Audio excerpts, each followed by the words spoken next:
Ya, hidup rukun itu kuncinya. Kunci di Gunung Hermon ini, pesan rohani adalah hidup rukun. Dalam terjemahan bahasa Inggris, living together in harmony. Rukun, sederhana sekali, nggak susah-susah. Dan semua kita tahu konsep berukun, living together in harmony. Suami istri perlu saling rukun.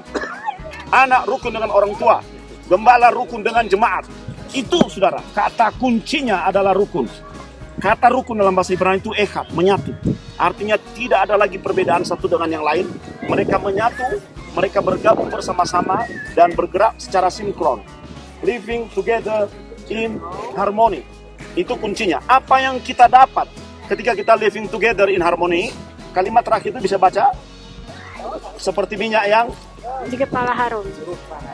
Kepala Harun, ke leher jubahnya Turun. Terus seperti embun dari gunung Hermon yang turun ke atas gunung-gunung Sion. Di mana gunung Sion? Gunung Moria, Yerusalem, gunung-gunung Sion.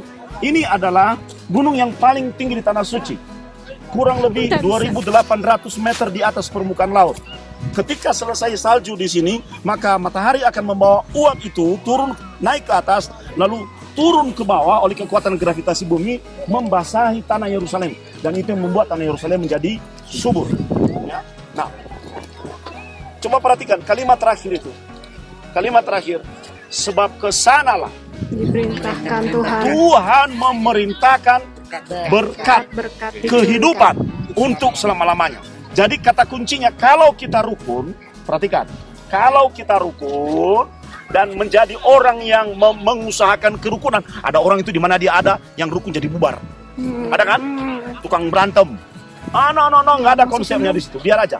Ya, kalau kita rukun, maka yang kita dapat adalah berkat yang diperintahkan. Katakan berkat yang diperintahkan. Berkat yang diperintahkan. Banyak orang cari berkat, betul? Tapi khusus untuk Hermon Blessing, nggak usah dicari berkatnya.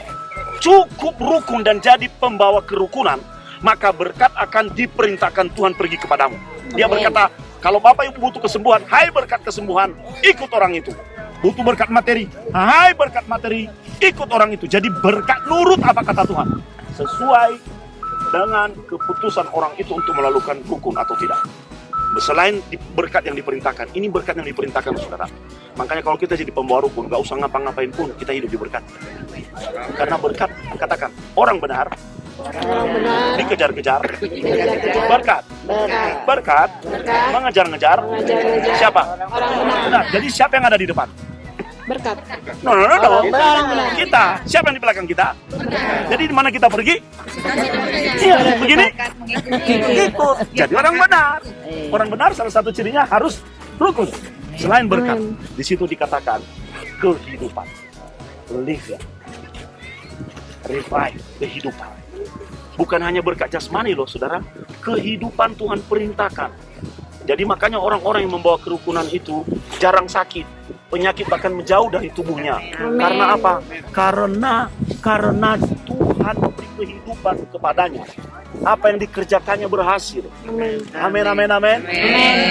Dan di situ ada indikator selama-lamanya. Benar kan? Di situ Tuhan memerintahkan berkat, kehidupan, dan selama-lamanya. Berarti ini berkat yang tidak pernah habis, selalu tersedia. Itulah sebabnya Gunung Hermon dikatakan sebagai gunung berkat. Kenapa? Apapun cuaca di tempat ini, apapun cuaca di tanah ini, walaupun panas, selalu ada salju di atas puncak ini. Tidak pernah kering. Itulah sebabnya dikatakan selama-lamanya. Mungkin memang kalau kita datang pada musim panas, ini jadi kering. Tapi di puncaknya yang lebih tinggi lagi, selalu ada salju. Itu sifat pertama Hermon Blessing. Selalu tersedia. Apapun situasinya. Orang lain bilang bisnis lagi sepi, itu kan eksternal. Pokoknya Tuhan yang memerintahkan berkat kepadaku kok. Berkatmu selalu tersedia. Kenapa? Karena kita menerima ciri kedua, berkat tertinggi. Gunung Hermon, 2.800 meter di atas permukaan laut. Gunung yang paling tinggi, berkat tertinggi. Segala yang tinggi identik dengan Tuhan. Makanya orang bangun gereja, gerbangnya tinggi-tinggi. Orang membangun mimbar, mimbarnya tinggi-tinggi. Orang menganggap Tuhan itu yang tinggi. Gunung Hermon lambang berkat tertinggi. Tidak ada lagi berkat yang melebihi itu. Selalu ada menghambat berkatmu. Kalau Tuhan sudah mengatakan itu jatahmu, semua penghambat akan Tuhan. Amin. Haleluya. Amin. Haleluya. Coba ujung tangan kita.